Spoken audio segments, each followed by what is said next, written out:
Steer you toward a book you're going to want to grab, and many of you, this might be the book that you have been looking for, someone speaking your language. By the People, Rebuilding Liberty Without Permission. The author, Charles Murray, W.H. Brady Scholar at the American Enterprise Institute. I think we last chatted with Charles about his book, Coming Apart, in 2012, so I'm speaking at a luncheon as well. Great talk that he gave that afternoon as well. He's on the phone with us now. Charles, good morning to you. Good morning. Glad to be back. Thanks for being on the show with us. Rebuilding Liberty Without Permission, Civil Disobedience. I got a lot of people who are holding their hand in the air going, I'm in. Well, the reason for it, because civil disobedience is a serious thing. The rule of law is really important. But we are now being micromanaged by thousands of regulations that have not been passed by Congress. They've been created by regulators on their own, and a lot of them are really stupid and pointless and tyrannical. And the point of the book is to try to figure out ways to get around them. By a group of people who seem to think they know much more than any of us know about things. I know. The expert is the bane of our existence. The idea that there are people who have the right way to do things, that they can then make into laws that we all have to pass, is ridiculous. Charles, the political process, the balance is broken, you point out, because these regulations, just thousands and thousands of regulations are put in place not by elected bureaucrats, not by elected representatives or senators, but by federal government employees, basically, people who are appointed, unelected, and really unaccountable for what they do. And the process to try to circumvent or to reverse some of those orders and rules is quite complicated. The whole process is broken. Yeah, and it's almost impossible to get Congress to do a widespread reduction of them, because there's this dirty little secret that an awful lot of large businesses are perfectly happy with the regulatory state. They're in bed with the regulators. They're in bed with Congress. They all pat each other's backs. The political process is good for things like getting better education policy or better tax policy. You can get good bills passed in Congress for that. But in terms of controlling the regulatory state, the average citizen has to be given a way to fight back. And that's the point of what I propose in the book, which is namely a fund, a privately created fund, philanthropic fund, that defends people who are being harassed by the regulatory state. The book is By the People, Rebuilding Liberty Without Permission. Charles Murray is the author. Riley and Scott here on WROK. You point out that technology is actually helping us here. And by us, I mean the people. Yeah, this is a long-range thing, but I think it's really, really positive, which is, look, here, Uber. Right. I don't know, you have Uber out there. Yes, we do. Well, Uber does not go to the city council and ask for permission to start its services. It just starts them. And it has been extremely successful in bypassing a regulatory state that has given a monopoly to local taxi companies. The same kinds of advances in information technology are making a lot of regulations really unnecessary. In 1900, there was a real rationale for saying the government had to be the people who inspected meat and who did this, that, and the other thing, because the consumer didn't have much access to information. That has changed big time, and that is opening up new opportunities for greater freedom. Charles Murray with us. The book By the People, Rebuilding Liberty Without Permission, available now. It's Riley and Scott on WROK. You said the technology play is a long-term thing. Are you concerned, though, in the short term? I ask because, taking the Uber example, I think the state of Kansas has pretty much just prevented them from operating. We have the state of Illinois had to pass some regulations to make sure they could operate, although the taxi cab operators in Chicago were still ticked off and trying to elbow them out. You also look at the internet, which has been free and clear for years, perhaps too free and clear. Now we have this net neutrality idea that's being put in place, again, by regulation, not by law. So in the short term, are you more concerned? Well, the difference now is that something like Uber is not a small operation. So the state of Kansas, it can go ahead and it can pass its regulations, but a couple of things are going on. First, Uber is going to be using a lot of clout to get that overturned. The second thing is this. People in Missouri and Nebraska and Oklahoma surrounding Kansas are going to be using Uber and liking it, and this creates problems for the politicians. Tell you what, in Washington, D.C., they banned Uber, But by the time they banned it, Uber had already become so popular that the city council had to reverse its decision. There is a kind of leverage that we can bring to bear from the private sector now that we could not do a few years ago. It's a struggle. There will be setbacks, but the playing field is becoming a lot more level.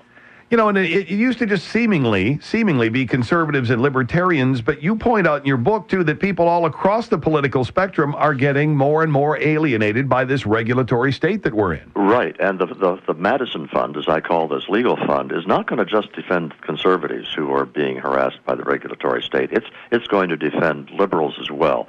And what I want to do is, over time, build up a recognition among moderate liberals and people on the right.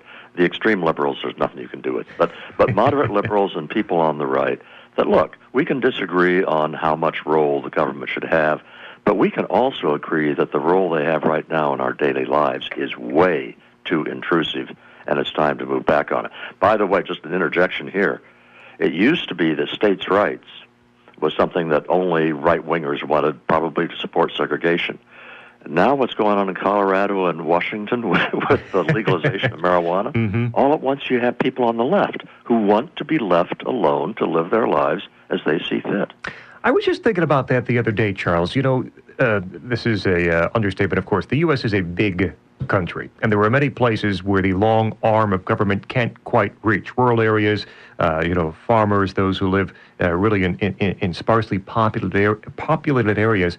I wonder if sometimes they go to the ballot box and really just say to themselves, which candidate is simply going to leave me alone? I have lived my life like this. My parents lived a life like this. My grandparents lived like this. If you promise to leave me alone, I will vote for you. And I wonder if more candidates might embrace that concept here. You know, you've raised something that I think is really important. We usually think about diversity in this country in terms of race or in terms of economics. You know what the real source of cultural diversity? It's the size of the place you live in. All of the United States is not like New York or Chicago. You know, it's not these huge megalopolises. People who live in cities of 25,000 or less, or for that matter, 200,000 or less, are in a completely different environment than people in the huge cities. They don't need nearly as much supervision. The life is not as complex. Local people can move much more quickly and freely. I think that there is, your point is exactly right. There's huge potential for political coalitions based on giving smaller places more freedom to run their own lives. Charles Murray with us, the book By the People, Riley and Scott on WROK. I want to get back to the Madison Fund because that's kind of, that's the big idea of this book. The Madison Fund, you've talked about it a couple of times here. How would it operate? How would it be funded? What exactly would its role be in your plan? It's funded by people who donate money, and a lot of them will be wealthy people, but the purpose will be explicitly not to support large corporations, but to support ordinary people. So you have somebody who's running a small business. They are cited for violations of a couple of really stupid regulations. The Madison Fund comes in and says to the bureaucrat, we're going to take this person's case. We are going to litigate it to the max. We are going to publicize it to the max. In other words, we are going to make your life a little bit miserable. Do you really want to do this or not? And if they say, yeah, we're going to proceed with it, then they will carry out that litigation as long as they can. When you have not just one such case, but then 2 and 3 and then a dozen and 2 dozen that a regulatory agency is facing, all at once its calculus changes. And it's got to ask itself, do we really want to get into this? I want the government to face some disincentives when it goes after citizens who are minding their own business. And it'll be nice, too, for a wider swath of people to get more information about what the government does, because people are wrapped up in their own daily lives trying to make ends meet, trying to balance things at the kitchen table. They may not be aware of some of this overregulation, but boy, with this Madison Fund and the amount of people that would be involved in it, you couldn't help but learn more about how we're being regulated. And people would also realize that they aren't isolated. So you have let's say you have some neighbors who were not able to put in a little public park with some play equipment because of regulations. They don't realize the extent to which the small businessman down the street is unable to provide the services he wants to provide because of the regulation. And I think that suddenly we will have communication that lets Americans know they aren't alone in this. Charles Murray with us. By the People is the book, Rebuilding Liberty Without Permission. It's Riley and Scott here on WROK. We saw you in Rockford as Coming Apart was released, and there's one thing that you said that stuck with me, and I think about it, and that's in the culture. It's not so much that people, the elites, so to speak, are doing the wrong things. It's that they refuse to preach what they practice, especially liberals. They won't preach what they practice in terms of family, marriage, school choice, and education. The president just the other day, just yesterday, right, was talking about, we got these people send their kids to private schools, go to private clubs, and don't become a part of society. He sends his own kids to private school, for goodness sake. Is it any better at all in terms of people, especially the left, preaching what they practice in terms of culture? I don't see much sign of progress in that at all. And the thing that bothers me most is the attitude toward the family. Because the understanding by the elites that kids really do need a father as well as a mother, it's really important to the development of the children. That's pretty widely accepted there. And for them to be so cowardly about saying, doggone it, we understand that there are lots of single mothers out there who do a great job of raising their kids. We are not going to demonize them, but we are going to say it's better for kids if you have two parents, and create an environment in which children grow up expecting that the way they're supposed to act. I don't see much change in that at all, unfortunately. See, as I pointed out, this is a book you're going to want to grab. This is somebody speaking the language you've been wanting to hear. By the People, Rebuilding Liberty Without Permission. Charles Murray, as always, thanks a lot for taking time for us. Enjoyed it. Thank you.